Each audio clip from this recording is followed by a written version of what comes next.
ಮಂತ್ರದಿಂದ ಎಲ್ಲವೂ ಸರ್ವನಾಶವಾಯಿತು. ಗತಸ್ಮರಣೆಯಿಂದ ಭವಿಷ್ಯ ಅಲಸ್ಯವಾಗುವಂತೆ ಆಗಿ ಹೋದದನ್ನು ಚಿಂತಿಸಿ ಪ್ರಯೋಜನವೇನು? ಅಂತೆಯೇ ನಾನು ನಿನ್ನಲ್ಲಿಯೇ ಸೇರಿಕೊಂಡು ಮುಳ್ಳನ್ನು ಮುಳ್ಳಿಂದಲೇ ವಜ್ರದಿಂದಲೇ ಸೇರಿಸಬೇಕು. ಮೋಸಗಾರರನ್ನು, ಅದರಲ್ಲಿ ನಿನ್ನಂತಹ ಮೋಸಗಾರರನ್ನು ಮೋಸದಿಂದಲೇ ನಾಶಪಡಿಸಬೇಕು ಎಂಬ ಹಿರಿಯರ ನಾಡಿನ ಅನುಸರಿಸಿ ನಿನ್ನನ್ನು ಅಡಿಗಡಿಗೂ ಅಡ್ಡಗೈದು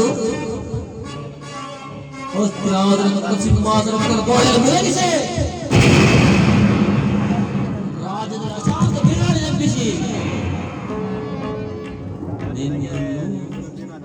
ನಿನ್ನ ಸಹೋದರರನ್ನು ನಾಶ ಮಾಡುವ ಹೊರತು ಈ ಶಕ್ತಿಗೆಲ್ಲಿದೆ ಶಾಂತಿ, ಅದೆಲ್ಲಿಗೂ ವಿಶ್ರಾಂತಿ.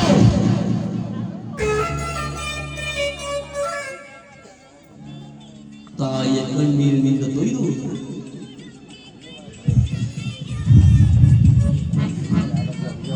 ನಿನ್ನ ಮೇಲೆ ಸೇರಿದ ಜ್ವಾಲೆ ನನ್ನ ದೇಹದಲ್ಲಿ ಎಂದಿಗೂ ಆರದು.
ನರಕದ ಭಯಂಕರ ಕುರುಕ್ಷೇತ್ರದಲ್ಲಿ ಈ ಶಕ್ತಿಯಿಂದಾಗಿ ಅತಿ ಭಯಾನಕವಾಗಿರುವುದು.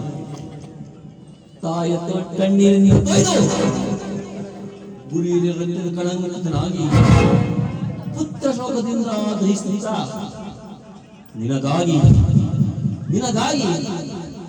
ಒಂದು ನಿಟ್ಟಿಸಿಲ್ಲದಂತೆ ಮಾಡಿ ನರಕದ ಮಾರ್ಗವನ್ನೇ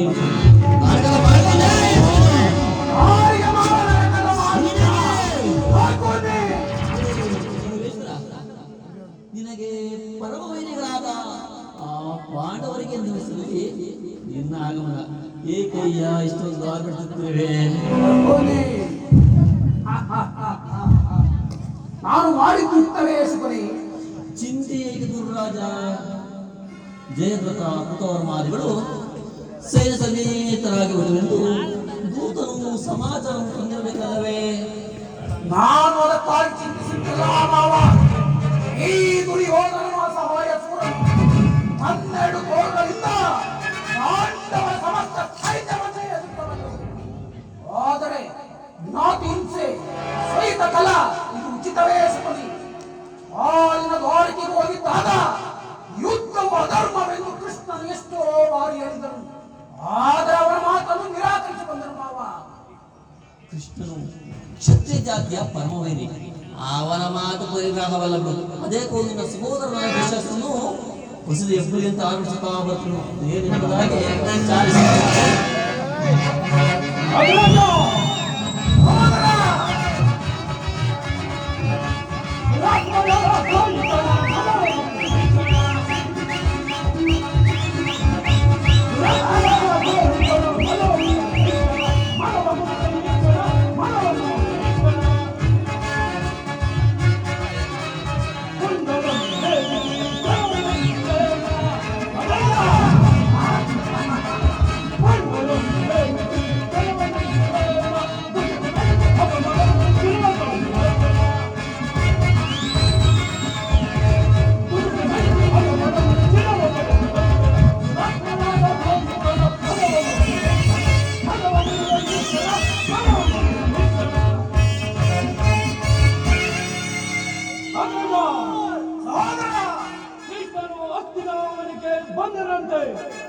ನಾಳೆ ಪ್ರಾತಃ ಕಾಲ ರಾಜಸಭೆಯಲ್ಲಿ ಶಾಂತಿ ಸಂಧಾನ ನಡೆಸೋಣ.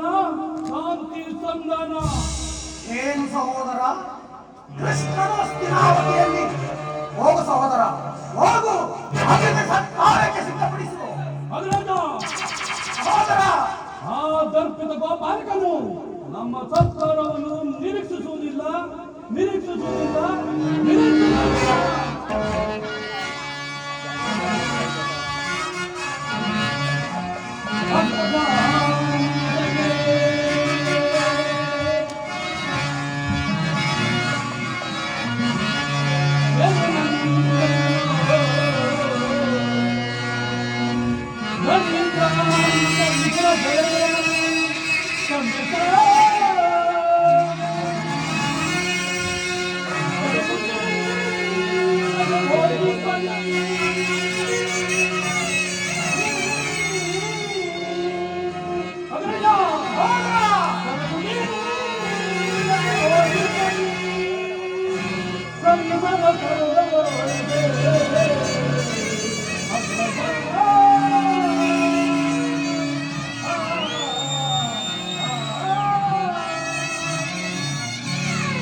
ಆಗಲೇ ರಾಜಪ್ರಶ್ನೆ ದಾಟಿ ಆ ದರಿದ್ರ ವಿದುರ ಜೋಪೆಯನ್ನು ಆಶ್ರಯಿಸುವಂತೆ ಎಷ್ಟೊಂದು ಒಳ್ಳೆಯೋಣ. ಅವ ಹೇಳನವನಪ್ರಿಯ ಸಹೋದರ, ವಿದುರಿಗೆ ಕೃಷ್ಣನಂತಹ ಭಕ್ತರಿರುವುದು. ಈ ದಿನ ಭಕ್ತನ ಸತ್ಕಾರವನ್ನು ಸ್ವೀಕರಿಸಿ ನಾಳೆ ನಮ್ಮ ಮಂದಿರಕ್ಕೆ ಬಂದೇ ಬರಲಿ. ಹೋಗು ಸಹೋದರ, ಹೋಗು. ಅತಿಥಿ ಸತ್ಕಾರಕ್ಕೆ ಸಿದ್ಧಪಡಿಸು.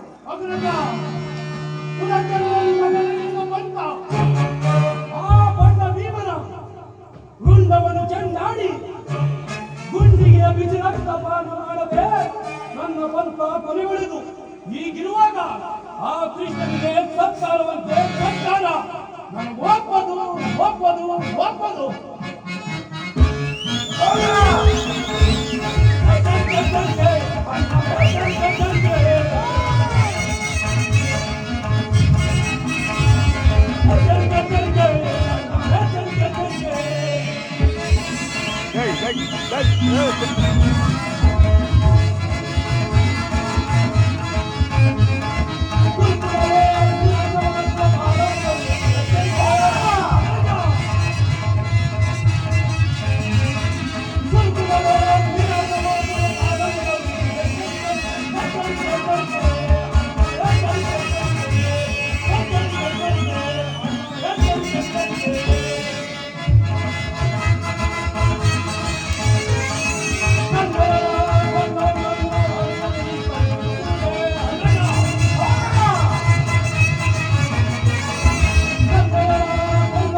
ತುಚ್ಛವೆನಿಸುವುದು. ಶಕುನಿ, ಈಗೇನು ಮಾಡುವುದು ಮಾವ? ಪರಮೇಶ್ವರ, ಕೃಷ್ಣನು ಶಾಂತಿಗಾಗಿ ಇಲ್ಲಿಗೆ ಬಂದವನಲ್ಲ. ಆಗಿದ್ದ ಪಕ್ಷದಲ್ಲಿ ಕೌರವೇಶ್ವರ ವೈಭವ ತೃಣೀಕರಿಸಿ ಕೇವಲ ದಾಸಿಪುತ್ರನಾದ ಆ ವಿದುರನ ಮುರುಕು ಜೋಪಡಿ ನಾಶಿಸುತ್ತಿದ್ದಾನೆ. ಪ್ರಾರಂಭದಲ್ಲಿ ಚರಿತಾರ್ಧಂತ ಅಪಮಾನ, ಭಕ್ತಿ ಮಗರಾಗಿ ನೆನಪಿನಿಂದ ವಂಚನಾಗಿ ಈ ಅಪಮಾನವನ್ನು ಹೇಗೆ ತೆಗೆಸಿದೆ ಕೌರವೇಶ್ವರ? ಶಕುನಿ, ಕೃಷ್ಣನಲ್ಲಿ ನಿನಗಿಷ್ಟೊಂದು ಏಕೆ ಶಕುನಿ? ಕೃಷ್ಣನು ಕ್ಷತ್ರಿಯ ಜಾತಿಯ ಕಳಂಕ ಸ್ವರೂಪನು. ಭರತವಸ್ತ್ರದಲ್ಲಿ ಕ್ಷತ್ರಿಯ ನಿರ್ಮೂಲನೆ ಮಾಡಲೆಂದೇ ಅವತರಿಸಿರುವನು. ಯಾರು ಅವನನ್ನು ಭಗವಂತನ ಅವತಾರದಲ್ಲಿ ಪೂಜಿಸುವರು ಅವರನ್ನೇ ನಾಶಪಡಿಸುವನು. ಶಿಶುಪಾಲ, ಜನಸಂಘಾದಿಗೆ ಎಂಥ ವಿಚಾರಾಗಿದ್ದರು. ಕಾರಣವಿಲ್ಲದೆ ಸೋಲಿಸಿದರು. ಕಂಸನನ್ನು ಒಲಿಸಿ ಅರಳು ಮರಳು ಮುದುಕನಾದ ಆ ಉಗ್ರಸೇನನ್ನು ನಿರ್ಮಾತ್ರಕ್ಕೆ ಸಿಂಹಾಸನ ಕುಳ್ಳಿರಿಸಿ ಸಹೋದರನನ್ನು ಸುಲಭಾನ ಪ್ರವರ್ತನಾಗಿ ಮಾಡಿ ರಾಜಲಕ್ಷ್ಮಿಗೆ ತಾನು ವಶಪಡಿಸಿಕೊಂಡನು. ಇಂಥವನಿಗೆ ಮನ್ನಣೆಯೇ ಕೌರವೇಶ್ವರ. ಮಾವ, ಹಾಗಾದರೆ ನನ್ನನ್ನು ದ್ವಾರಕೆಗೆ ಏಕೆ ಕಳಿಸಿದೆ? ಆ ನಂದ ಗೋಪಾಲಕರ ಮನೆಯ ಬಾಗಿಲಲ್ಲಿ ನಿಂತು ಸಹಾಯ ಬೇಡುವುದು ಈ ದುರ್ಯೋಧನಿಗೆ ಉಚಿತವಾದ ಕಾರ್ಯವೇ? ಅದಕ್ಕೂ ಒಂದು ಉದ್ದೇಶವಿತ್ತು. ಏನನ್ನು ಮಾವ ಉದ್ದೇಶ? ಬಾಳ ಸರ್ಪಂಚರನ್ನು ಕಿತ್ತ ಬಳಿಕ ಅದರೊಳಗೆ ಸುಲಭವಾಗಿ ಸಾರ್ಥವಾಡಬಹುದಲ್ಲವೇ? ಕೃಷ್ಣನಿಗಿಂತ ಅವರ ವಿದ್ಯೋನ್ಮತ್ತವಾದ ಯಾದವ ಸೈನ್ಯವು ಹೆಚ್ಚು ಅವಶ್ಯಕತೆ ಇತ್ತು. ಏಕೆಂದರೆ ಯದುಪತಿಯನ್ನು ಯಾದವ ಸೈನ್ಯದಿಂದ ನಾಶಪಡಿಸುವಾಗ ಹಿಂದಿನ ಬಂದವರು ಕೃಷ್ಣನೇನಾದ ಸೈನ್ಯ ಸಮೇತನಾಗಿ ಪಕ್ಷ ವಹಿಸಿದರೆ ಕೃಷ್ಣ, ನನಗೆ ನೀನು ಬೇಡ, ನಿನ್ನ ಸೈನ್ಯ ಮಾತ್ರ ಬೇಕೆಂದು ನಿಸ್ಸಂಕೋಚವಾಗಿ ಹೇಳಬೇಕಾಗಿತ್ತು. ಆದರೆ ಆ ವಜ್ರನು ನಿನ್ನನ್ನು ಸಂಕಟದಿಂದ ಉದ್ಧಾರ ಮಾಡಿದನು. ಮಾವ, ಕೃಷ್ಣನು ನೀನೇಳುವಂತಹ ವಂಚಕರೇ ಇರಬಹುದು. ಆದರೆ ಅವರ ಮೇಲೆ ದ್ವೇಷದಿಂದ ಆ ಪಾಂಡವರನ್ನು ನಿಲ್ಲಿಸಬೇಕಾಗುವುದಲ್ಲ ಮಾವ. ಪಾಪ, ಪುಣ್ಯ, ದಯೆ, ದಾಕ್ಷಣ್ಯ, ಅದರಲ್ಲಿಯೂ ನನ್ನ ಸೋದರನ ಬಾಯಲ್ಲಿ ಇವೆಲ್ಲವನ್ನು ಎಲ್ಲಿಂದ ಕಲಿತ ಕೌರವೇಶ್ವರ? ಪಾಂಡವರನ್ನು ಕೃಷ್ಣನಿಂದ ಬೇರೆ ಮಾಡಲಾಗದು. ಏಕೆ?